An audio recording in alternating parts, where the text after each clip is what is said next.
Warning. You are entering a live conscious war zone. This session may trigger reward loop malfunction, emotional heat signatures, and identity withdrawal symptoms. You may experience dopamine disruption, psychological friction, unscheduled divine clarity. If symptoms persist, do not soothe them. Do not run from them. Do not fret or fear. Submit to them. Welcome to Raw for Epoch 2, Day 93. You did not just join the stream. You stepped into the seal of remembrance. And today, our topic is 3-second dominance. Hesitation is the virus. Movement is the cure. If you wait too long, the door that was open for you becomes a wall against you. Hesitation is not confusion. It is disobedience in disguise. And the only way to kill it is to move. Now, God does not stutter. I'll say it again. God does not stutter. You just delay. You feel the instruction, but you want confirmation. You get the nudge, but you want clarity.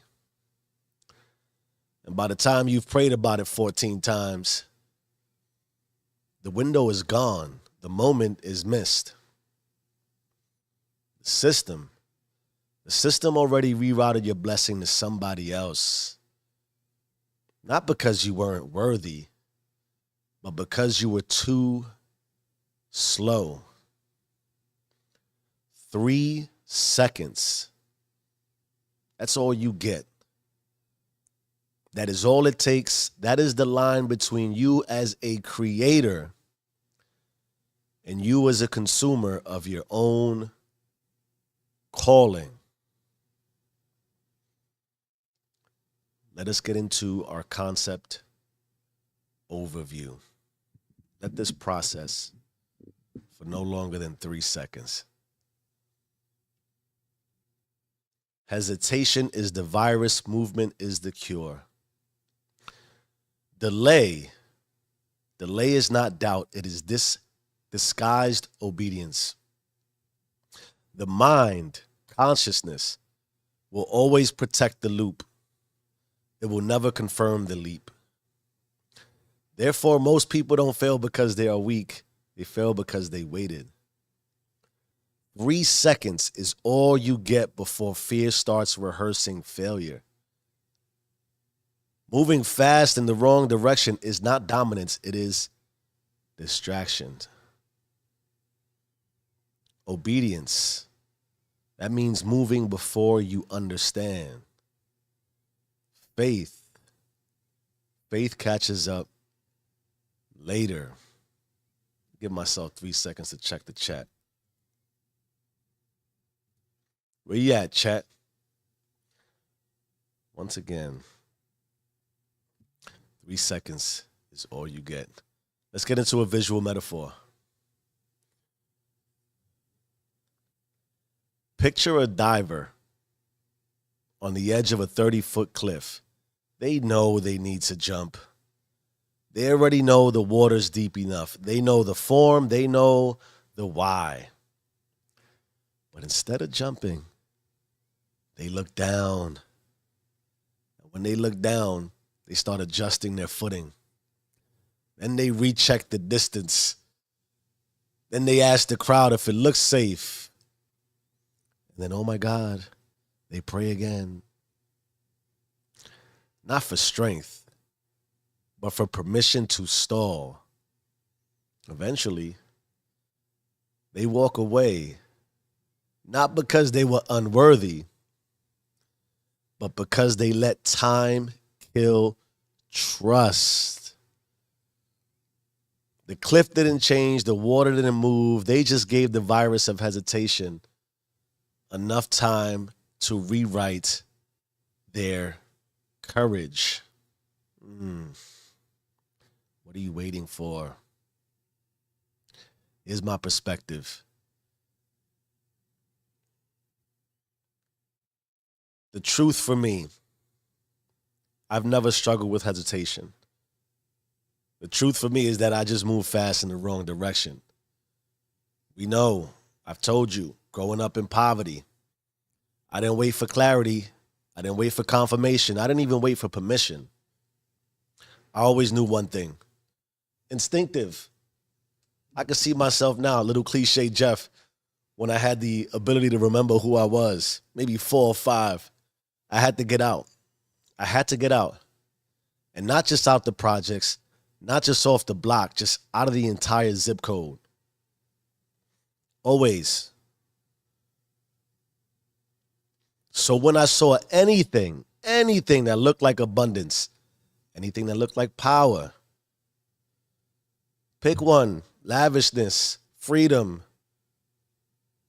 anything that said this is out the block, I jumped. A word, I could do that. I jumped immediately. No pause, no hesitation. Boom, just go. Now, in hindsight, that's what made me dangerous, right? And it wasn't because I always knew what I was doing, but because I moved without fear, just in the completely wrong direction. I'd always be looking to chase the next big opportunity, the next fast bag, the next seductive path. And not because I doubted myself, but truthfully because I never even stopped to question if it was aligned.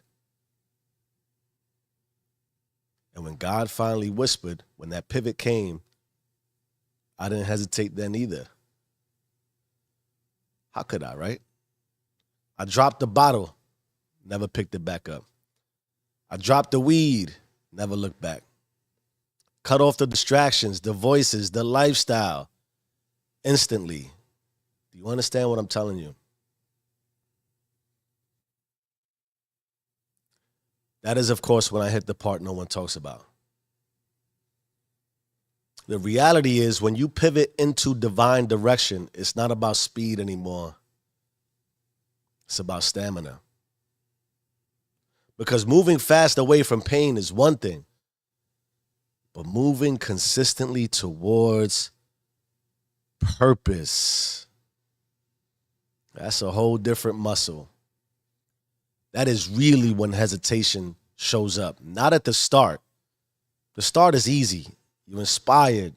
You feel it. You see it. Boom. Go. But it's in the daily grind of becoming someone you've never had to be before. You start asking, aside from, is this really for me? Can I sustain this? Can I walk straight with no crowd watching? Can I build slow with no applause? Can I sacrifice without telling anyone? Hesitation for me, it did not show up as fear, it showed up as fatigue. Fatigue of what? As the weight of walking a new way without the same fire from before. But here's what I learned from this. If you don't move fast towards the opposite of what used to destroy you, you'll slide right back into the loop that made you sick in the first place. 3-second dominance isn't just about starting. It's about starting again and again and again until faith becomes faster than fear. Do you understand the power of 3-second dominance? We're going to get into a quick overview or perspective from the book or the word or history or text. This is harder than you think. Why? It is likely you're moving fast in many different directions. And because you've trained your system to move fast in many different directions, you lack the type of confidence, the fortitude, the discipline, all those words that come into place. It's because you're conscious, your level of conscious awareness, your subconscious behaviors, you're essentially unconscious. So because you're pivoting constantly and not just going straight, I keep talking about this. The only way to close the distance between who you are and where you want to be is to walk the straight path. Doesn't imply linear.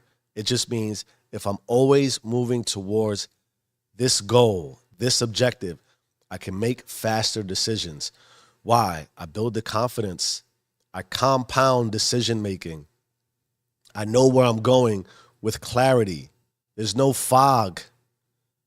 Nothing is in the way. Distractions are eliminated. If you struggle making fast decisions, it's because you lack confidence in yourself. If you lack confidence in yourself, it's likely because you haven't repeated something enough to become confident in it. That is the stamina portion. And if you want to use this movement as an example, I know the first time you wake up at 4 o'clock, 3 o'clock, 5 o'clock, the first time you do it, it hurts. And then like everything else, it becomes very mundane, very much easier. Why? You don't have to think about it. But that's where the pain comes in. Because you'll keep doing it, and the instant reward that comes with, oh, I just made a change, that dissipates quick. That gets diluted. And then when you have accomplished and everybody knows, oh, you get up at 3, 4, whatever, then all that, the celebration goes away too. And now the environment and the systems around you are more predicting your downfall. So they stop celebrating, they're waiting in anticipation. When is Jeff going to fall on his face?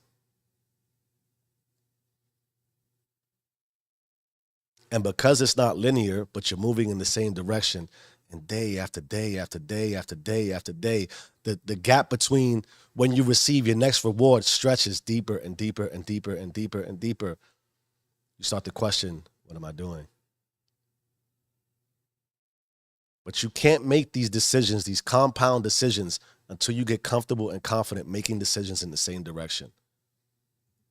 Let's talk about the Bible real quick. The Bible doesn't celebrate perfect planners. It celebrates first responders. When Jesus said, come to Peter, Peter didn't ask for a swimming lesson. He stepped out of the boat, and while the others waited for confirmation, Peter walked on water. Yeah, Peter got to walk on water by trusting Jesus. He just did it. The moment you get the instruction, you're on the clock. You feel it, move, clock starts. Faith isn't tested by comfort. It's tested by how quickly you move when you feel the call. How many of us have felt the call and have ignored ourselves? You're ignoring yourself. Who are you ignoring when you ignore yourself? Your root, your God-given will. There's consequences. Let's get right into it. If you keep hesitating, you'll replay the same moment for years and call it discernment. You'll convince yourself you're praying when you're really just stalling. You'll keep reading books to confirm what root source already said. You'll scroll past 100 confirmations because you wanted a sign shaped like your fear. You'll get used to missing out, and eventually you'll call that God's will. Was it meant for me? Was it meant to be? Nah, you just stop. You'll train your nervous system to delay. You'll become loyal to the loop of almost, and every time you look back, you'll see the version of you that could have jumped, but did not. Let's pause for reflection on that and see who's in the chat. You'll pause for the version of you that could have jumped. You'll see it and did not. Let's talk about how to take ownership. These consequences are real. Your nervous system, your consciousness, it gets used to you pausing. And fear comes in faster and faster and faster. The first thing to do to take ownership, act on the first instruction you've been delaying. I know there's one. There's one move you've been sitting with, praying on, preparing for. Do it. Do it today. Don't reword it. No mood boards. No emotional ceremony. Obedience isn't a feeling, it is a function. God, faith, honor, loyalty. Are you running your system, or is the system running you? The second thing you got to do is remove the cushion between instinct and action. Stop over prepping. No 6-step plans, no waiting for the right playlist. If it hits you, move. If it hits you, move. Buy it, book it, write it, start it, send it. Do you appreciate what's happening when you do this? You build a body that obeys faster than your doubt can speak. So many sayings. The mind quits before the body does. The body will go. Just move it. Move it. Here's step 3. Create a 3-second rule in your world. Set a countdown on your life. 3 seconds from idea to action. You feel it. You honor it. You move. Every delay after that is disobedience. You're dressing up as wisdom. If it has been sent to you, that is all the confirmation you need. Do this over and over and over until you don't have to think about it. You just do. That is the reality. You are just doing anyway. You have already trained yourself to be this way anyway. It's just that your 3 seconds is 3 seconds to fear, 3 seconds to doubt, 3 seconds to anxiety. And your emotional system, your physical system, your spiritual system is trained to look for that. And ironically, any deviation, even towards something you know you should be doing, hurts more than actually doing it. Do you understand what I'm telling you? When your system is trained to pause as opposed to just move, the deviation mentally just from trying to move hurts more than actually moving.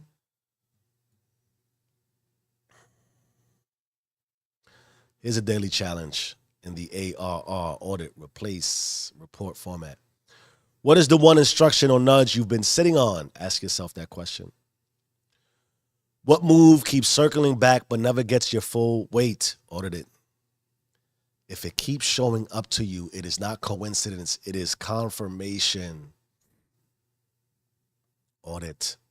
If it keeps showing up, it is not coincidence. It is confirmation. Replace. Instead of preparing, just move. Pick one thing and obey it fully, fast, without permission. Let your actions speak louder than your hesitation ever could. There's a reality too to this.